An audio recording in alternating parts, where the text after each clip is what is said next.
History remembers what happened, but it is shaped by moments when everything could have turned another way. A decision, a journey, a single moment. This is where we explore them. When history turned.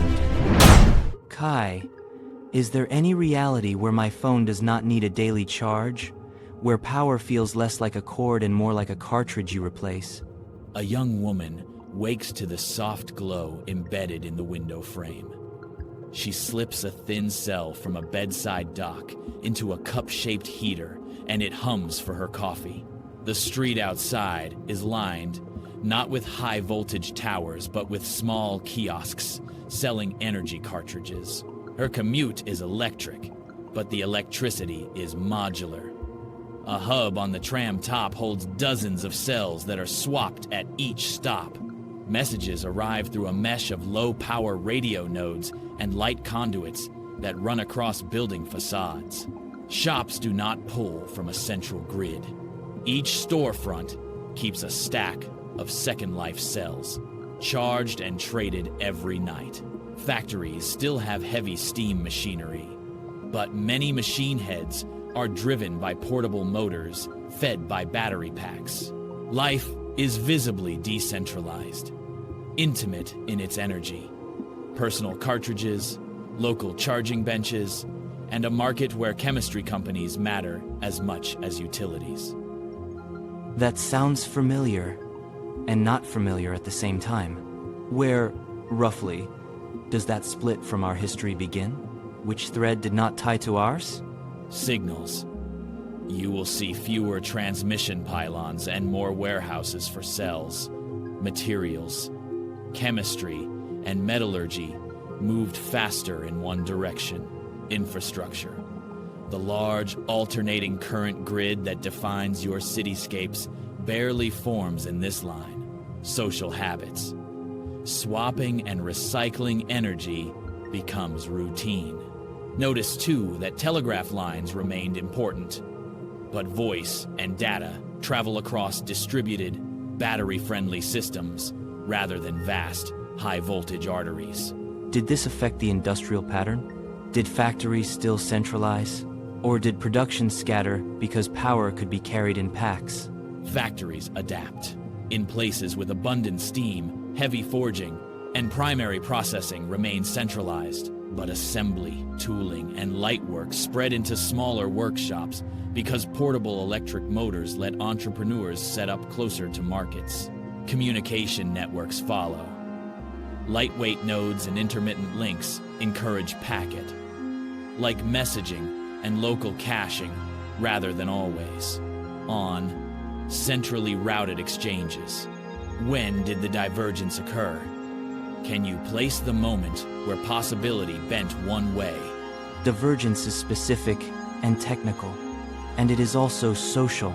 In a laboratory, in a mid-sized industrial city in the middle of the 19th century, researchers produced a rechargeable cell with energy density and cycle life that crossed a commercial threshold. It was not a single stroke of genius. It was a series of experiments in battery chemistry, better zinc alloys, porous carbon electrodes, and disciplined recycling methods. Once this cell hit a reliable production curve, investors built factories to make interchangeable cells, and businesses formed around swapping, transport, and repair. Governments regulated cartridges as commodities. That economic momentum changed incentives. Instead of investing to string alternating current over long distances, capital flowed into chemical production, small motors, and local distribution systems. Patents and industrial organization followed that flow. The context matters. Coal and steam were still abundant, telegraph networks existed, and railways continued to expand. What shifted was what entrepreneurs expected electricity to be for: portable, replaceable, and chemically stored rather than centrally generated and transmitted at high voltage. So, the change is the early, scalable commercialization of a high-performance, rechargeable cell in the mid-19th century. From that point, energy architecture reorganizes around modular storage. 18th into 19th century. The first industrial transformations still depend on steam and mechanical power. In this line, experiments with electrochemistry accelerate in artisan workshops, and small battery prototypes become practical tools for lighting and local motors long before the formation of continental grids. 19th into 20th century. Entrepreneurs scale cell production. Urban landscapes develop energy kiosks and swap stations. Telegraph and early telephony coexist with distributed electric systems. Long-distance power transmission remains technically possible, but economically less urgent because local batteries fill gaps and reduce demand for massive transmission investments. 20th century. Radio technologies and low-power wireless flourish. Mobile devices emerge earlier in form, not smartphones as you know them, but network terminals that rely on cartridge exchange and the culture of repair. Factories diversify. Heavy industries still centralize around steam and later combustion power, but many consumer goods industries decentralize, creating a very different map of industrial clusters. 21st century. Cities are denser in a different way. Walls and facades carry photovoltaic weaves and light conduits. Recycling systems for cells are a major economic sector. Communications are resilient in local nodes. Global backbones exist but are smaller relative to the volume of local exchanges. Your original question, the daily charge, is answered by social practice. Rather than plugging in nightly, people swap cells, or they possess much higher density cells that last for days.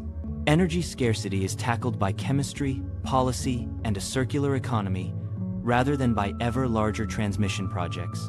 Reflecting on both lines, the key differences are not just technological, they are institutional. In our reality, large grid architecture, centralized investment, created utilities and shaped regulatory regimes. In the alternate line, chemistry firms and local exchange networks dominated, producing different vulnerabilities and strengths. Resilience through modular redundancy, but more intensive material cycles, and a different industrial geography. The initial invention, the commercially viable, high-density rechargeable cell in the middle of the 19th century, redirected incentives, and thus the trajectory of electrification, communications, and daily life. So, to your question, yes, there are realities where you do not need to charge every night, but the cost is a world organized around swapping, recycling, and a chemistry economy, rather than one organized around continuous high-voltage delivery. If this wasn't the only timeline you'd like to visit, subscribe.